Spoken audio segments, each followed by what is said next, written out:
চাওক, প্ৰথম কথা, যোৱা বছৰ যেতিয়া ইয়াৰ আন্দোলন হৈছিলে, প্ৰতিবাদ হৈছিলে, তেতিয়া ৰাইজক কৈছিলে যে এই মিছা কথা, এইটো কোনো ধৰণৰ কথা নহয়, এইটো মিছা কথা। ইয়াত কোনো মানে বনাঞ্চল ধ্বংস কৰি কোনো ধৰণৰ গেছ বা পেট্ৰলৰ কোনো ধৰণৰ খনন কাৰ্য নহয়।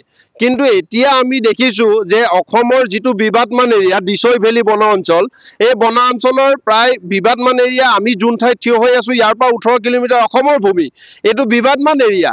ইয়াৰ পৰা 5 কিলোমিটাৰ আঁতৰত আজি নাগালেণ্ডৰ যিটো মানে চোটাফলা গেটৰ পাৰ হৈয়ে বেদান্ত কোম্পানীয়ে ৰাস্তাও নিৰ্মাণ কৰিছে, তেওঁলোকে মানে খনন কাৰ্য আৰম্ভ কৰিবৰ বাবে। এতিয়া আমাৰ কথাটো হ'ল যে যেতিয়া যোৱা বছৰ এখন চৰকাৰে গোটেই কথাটো স্পষ্টীকৰণ দিছিলে, প্ৰশাসনে স্পষ্টীকৰণ দিছিলে যে ইয়াত কোনো ধৰণৰ খনন কাৰ্য নহয়, আৰু এতিয়া আমি দেখিবলৈ পাইছো 5 কিলোমিটাৰ আঁতৰত, আমি যি ঠাইত থিয় হৈ আছো ইয়াৰ পৰা 5 কিলোমিটাৰ আঁতৰত তেওঁলোকে খনন কাৰ্য আৰম্ভ কৰিছে।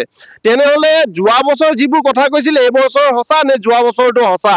এতিয়া প্ৰথম কথা, আপোনালোকে স্পষ্টীকৰণ কৰক যে বেদান্তই কিমানটা ঠাইত এই খনন কাৰ্য আৰম্ভ কৰিব আৰু কিমান ঠাইত কৰিব, এই কথা আপোনালোকে স্পষ্টীকৰণ কৰক। কাৰণ যোৱা বছৰ যেতিয়া আমি 13 ঠাইত এই খনন কাৰ্যত আৰম্ভ হ'ব বুলি আমি কৈছিলো, আৰু এতিয়া তেওঁলোকে কাম আৰম্ভ কৰিছে, ৰাস্তা পথ কাটি বনাঞ্চল ধ্বংস কৰিছে, ৰাস্তা নিৰ্মাণ কৰিছে।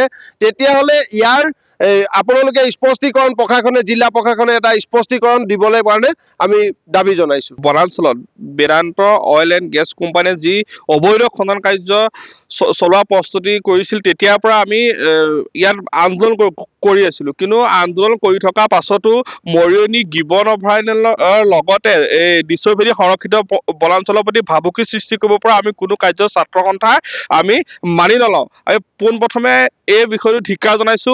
তেওঁলোকে যিটো যধে মধে যিটো অবৈধভাৱে অতি সংগোপনে আহি তেওঁলোকে খনন কাৰ্যৰ কাৰণে যি প্ৰস্তুতি চলাইছে, সেই বিষয়ে আমাক পোনপ্ৰথমে জিলা প্ৰশাসন, অসম চৰকাৰক আমি স্পষ্টীকৰণ দিবৰ কাৰণে আমি অনুৰোধ জনাইছো।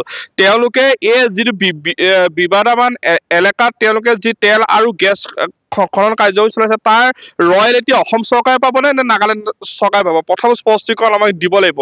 দ্বিতীয় কথা হৈছে, যি আমাৰ ওচৰ চুবুৰীয়া যদি গয়াই যদি এডাল বাঁহ সানিবলৈ গ'লে বন বিভাগে আটক কৰে, তাত য'ত 10জোপা গছ কাটিব লাগে বেদান্তই তাত 100জোপা গছ কাটি আছে, তাৰ ব্যৱস্থা কোনে গ্ৰহণ কৰিব?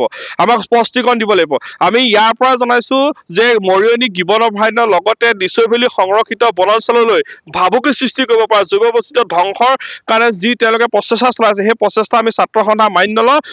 অতি সোনকালে ইয়াক আমাক অসম চৰকাৰ, ভাৰত চৰকাৰে ইয়াৰ ওপৰত বিহিত ব্যৱস্থা গ্ৰহণ কৰিবলৈ কাৰণে আমি দাবী জনাইছো। অন্যথা ছাত্ৰ সন্থাই মৰিয়নিবাসী ৰাইজক লগত লৈ এক গণতান্ত্ৰিক প্ৰতিবাদী কাৰ্যসূচী গ্ৰহণ কৰিব।